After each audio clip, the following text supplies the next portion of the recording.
வேதம் கேட்போம். வெளிப்படுத்தின விசேஷம் 20ஆம் அதிகாரம். ஒரு தூதன் பாளையத்தின் திறவுகோள்களையும் பெரிய சங்கிலியையும் தன் கையிலே பிடித்து கொண்டு வானத்திலிருந்து இறங்கி வர கண்டேன்.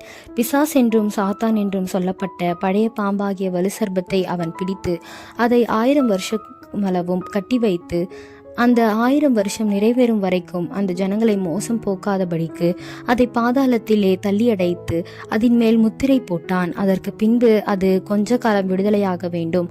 அன்றியும் நான் சிங்காசனங்களை கண்டேன், அவைகளின் மேல் உட்கார்ந்திருந்தார்கள். நியாய தீர்ப்பு கொடுக்கும்படி அவர்களுக்கு அதிகாரம் அளிக்கப்பட்டது. இயேசுவை பற்றிய சாட்சி நிமித்தமும் தேவனுடைய வசனத்தின் நிமித்தமும் சிரசேதம் பண்ணப்பட்டவர்களுடைய ஆத்துமாக்களையும் மிருகத்தையாவது அதன் சொரூபத்தையாவது வணங்காமலும் தங்கள் நெற்றியிலும் தங்கள் கையிலும் அதன் முத்திரையையும் தரித்து கொள்ளாமலும் இருந்தவர்களையும் கண்டேன். அவர்கள் உயிர்த்து கிறிஸ்துவுடனே கூட 1000 வருஷம் அரசாண்டார்கள். மரணமடைந்தவர் மற்றவர்கள் அந்த 1000 வருஷம் முடியும் அளவும் உயிரடையவில்லை. இதுவே முதலாம் உயிர்த்தெழுதல். முதலாம் உயிர்த்தெழுதலுக்கு பங்குள்ளவன் பாக்கியவானும் பரிசுத்தவானுமாய் இருக்கிறான். இவர்கள் மேல் 2ஆம் மரணத்திற்கு அதிகாரம் இல்லை.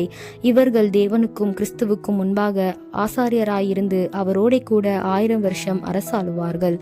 அந்த 1000 வருஷம் முடியும் போது சாத்தான் தன் காவலில் இருந்து விடுதலையாகி பூமியின் 4 திசைகளிலும் உள்ள ஜாதிகளாகிய கோகையும் மாகோகையும் மோசம் போக்கும்படிக்கும் அவர்களை யுத்தத்திற்கு கூட்டிக் கொள்ளும்படிக்கும் புறப்படுவான்.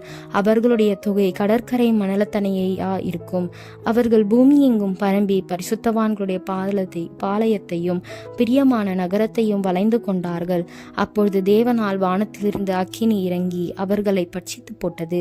மேலும் அவர்களை மோசம் போக்கின பிசாசானவன் மிருகமும் கள்ள தீர்க்கதரிசியுமாய் இருக்கிற இடமாகிய அக்கினியும் கந்தகமுமான கடலிலே தள்ளப்பட்டான். அவர்கள் இரவும் பகலும் சதா காலங்களிலும் வாதிக்கப்படுவார்கள்.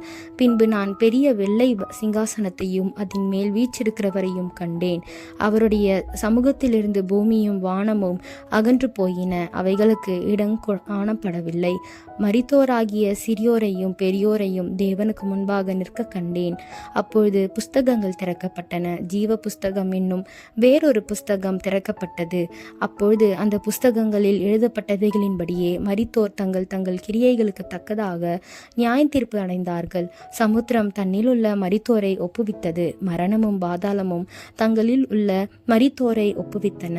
யாவரும் தங்கள் தங்கள் கிரியைகளின்படியே நியாய தீர்ப்படைந்தார்கள். அப்பொழுது மரணமும் பாதாளமும் அக்கினி கடலிலே தள்ளப்பட்டன. இது 2ஆம் மரணம். ஜீவ புஸ்தகத்திலே எழுதப்பட்டவனாக காணப்படாதவன் எவனோ அவன் அக்கினி கடலிலே தள்ளப்பட்டான்.